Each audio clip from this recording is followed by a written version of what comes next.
Ladies and gentlemen, welcome to another video with me, Gothic Hydra. I'm going to be discussing with you today the season system for Battlefleet Gothic Armada 2, and going to be discussing thoughts on this. Now, if you're not familiar, the seasons have started for this game, and what this means is that periodically the leaderboards will be being reset, and you will have a chance to compete for a top spot. And the top prize is currently a, I think, expenses paid trip. I don't want to say all expenses, I don't know how many expenses, but basically to go over to Warhammer Fest over in Nottingham, which is cool, and the funding goes up to something like £2,000, obviously depending where you live, so it sounds like they're willing to ship you across the seas to do so.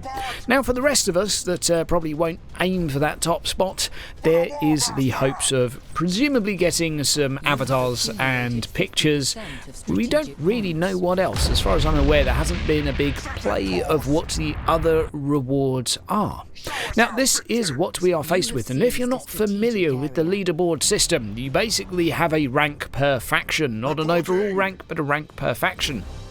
So this system really encourages you as a player to play the pants off of one damn faction. And this is both a pro and a negative as such. And I think it really has to be seen in both ways, because the pro, obviously, is that you really get to focus on one faction. And next season you might think, okay, I'm going to play a different one this time. And you get to switch around, and that's kind of cool, yeah? It's kind of like, I don't know, Path of Exile, where you pick a build and I'm going to run this season. And next season I'll go to something different. Fine. For those that stream and those that maybe get bored fairly easily, it's a little bit inconvenient that you can't, say, pick 3 or 4. Perhaps you can and still aim for that top spot, but I'd be surprised, because gaming volumes seem to at least contribute a fair bit towards the leaderboard from the previous, but I know it has had some formula changes as such, although I will confess I don't know exactly what that is. So, thoughts on this overall? Well, overall I like the feature. I think it's a nice feature, and I think it will do well for retaining the 1,000 to 2,000 odd players that still frequent this game on a sort of prime time, and I think it's good. I think in many ways this game is already doing better than its predecessor. We have more players, at least. Obviously not everyone's been happy with it.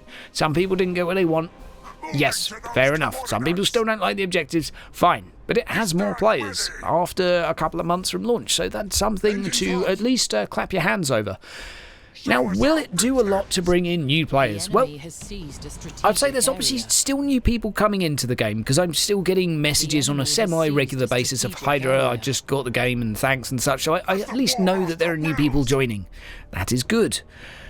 But I was watching the Archon Everchosen campaign, or tournaments rather, that's the actual word for it, over the weekend. If you're not familiar with that, that is the basically hosted by, oh god, Creative Assembly, and they run a Total War Warhammer 2 tournament with a bunch of players that compete for a top spot and some prize money and such, and it really did get me thinking that, okay, fine, I'm not asking the developers to put money up for tournaments, I'm not asking this game to be an esport, I don't think that's going to happen, but that goddamn replay system, man, that is such a big thing for me.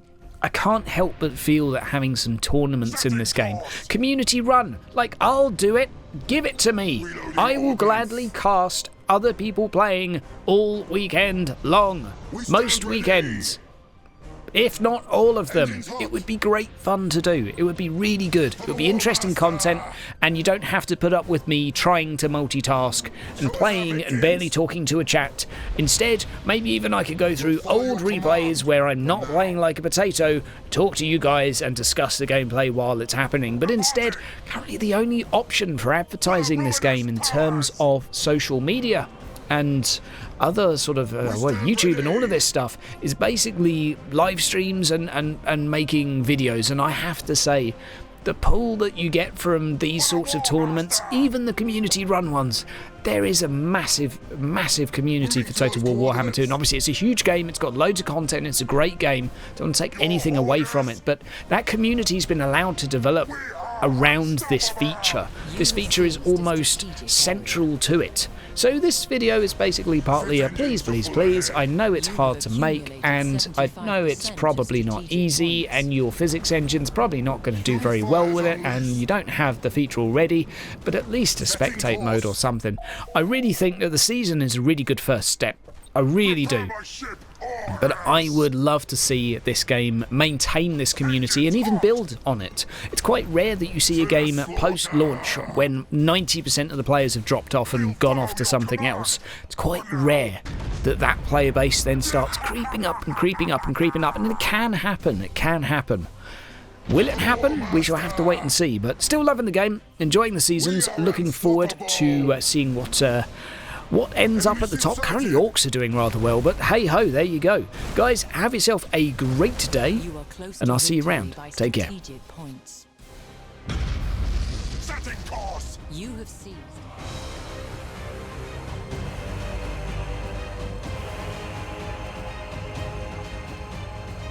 However shall prosper.